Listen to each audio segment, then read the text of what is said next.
This is the Mighty over here with his weekly sports update here on clbTV and Mix 1080 AM WFO Radio and the internet at WFOAM.com. We have a lot to talk about this week with our weekly sports update. The Buffalo Bills lost their second consecutive preseason game, but don't get excited yet. Preseason is not the time to jump on or off the ship. I guarantee you that. The coaches are trying to look at certain things in each game which nullifies what really went wrong or what went right. There's no real game planning. They're trying to evaluate players and evaluate situations and how players handle it. So you cannot say, oh, the Bills stunk it up last night or the Bills did well. All of these things come into play by evaluation during preseason. They're nothing but glorified scrimmages. Why do they charge the same amount of money that they do for regular season games is beyond my absolute rationale. It is really not fair to the fan, and especially the season ticket holder who is charged this along with their season ticket package. I think all preseason games need to be free to the public like training camps are, because they're nothing but glorified scrimmages, and they should not be charged as though you're going to an NFL caliber game, because they are far from being an NFL caliber game.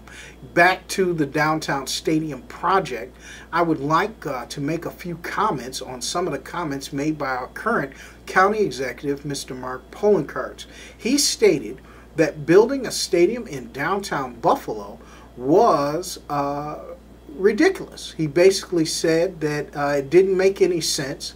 There was no place to put the stadium, and that there was no parking for the stadium. This, sir, is absolutely not true. When you compare the acreage of other stadiums around the country, the Ralph Wilson Stadium complex sits on 127 acres in Orchard Park, whereas the Cleveland Browns Stadium sits on only 31 acres. And so if you make the comparison to our sister city on the other side of Lake Erie, who happens to have two basketball arenas, one for Cleveland State University, one for their professional basketball team, the Cleveland Cavaliers, also their baseball stadium for the Cleveland Indians, and they also have the Rock and Roll Hall of Fame, and they happen to have an NFL stadium all in their downtown walking distance area. And to hear our county executives say that Buffalo, there's no place to put it, and that you'd have to tear down 10 city blocks. What he was trying to do was recreate the 127 acres of Ralph Wilson Stadium. And you cannot recreate the 127 acres of Ralph Wilson Stadium in a downtown stadium project. But what he did not disclose with this is that other cities that understand this rationale have produced revenue-producing entities outside of their NFL responsibility. Interviewing the mayor of Indianapolis, Mr. Greg Ballard, he stated that what made Lucas Oil Stadium such a significant part of their region was the fact that it is used more than just for Indianapolis Colts games. It is used for conventions, tourism, trade shows, festivals, and it is used for a variety of events year-round, and it is part of their convention space of Indianapolis. Since its opening, it has grossed in revenue more than $2.25 billion. The cost to build Lucas Oil Stadium is $720 million. It has helped produce an additional 4,200 new permanent jobs. Did you hear what I said? 4,200 new permanent jobs. 4 new hotels were erected in downtown Indianapolis as a result of this convention space project, which landed them Super Bowl 46, which brought in $642 million.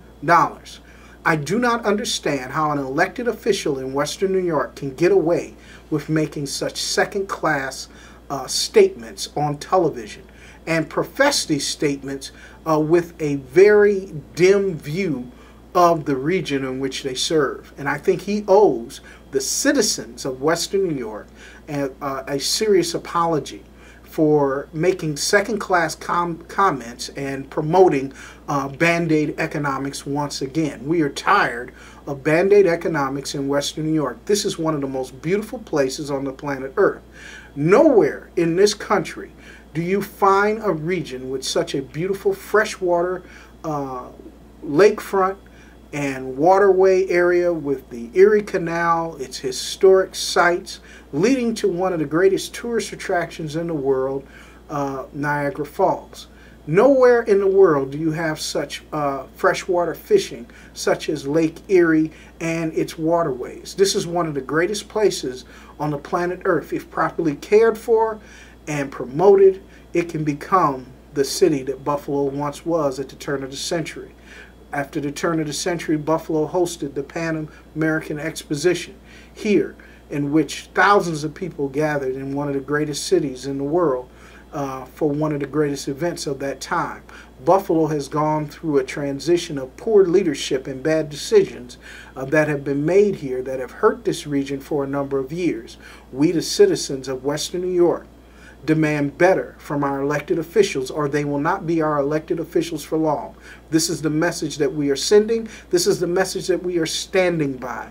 We want a stadium in downtown Buffalo, similar to that of Lucas Oil Stadium in Indianapolis, that will do the same things, that will promote jobs and opportunity for the citizens of Western New York and change the economic landscape of this region forever and bring Buffalo back to the pinnacle of leadership among cities in all of this country that it once used to have, when this was one of the great stops in the country for music, entertainment, and trade, and everything else that you can imagine. What city do you know of in this magnitude, this close to the Canadian border, with such attractions that we have, is been so far underestimated by its leadership? It is time for a change, and the citizens of Western New York are now demanding that change. A downtown stadium is demanded to be built in the city of Buffalo so all of Western New York can benefit for this change in our economic environment.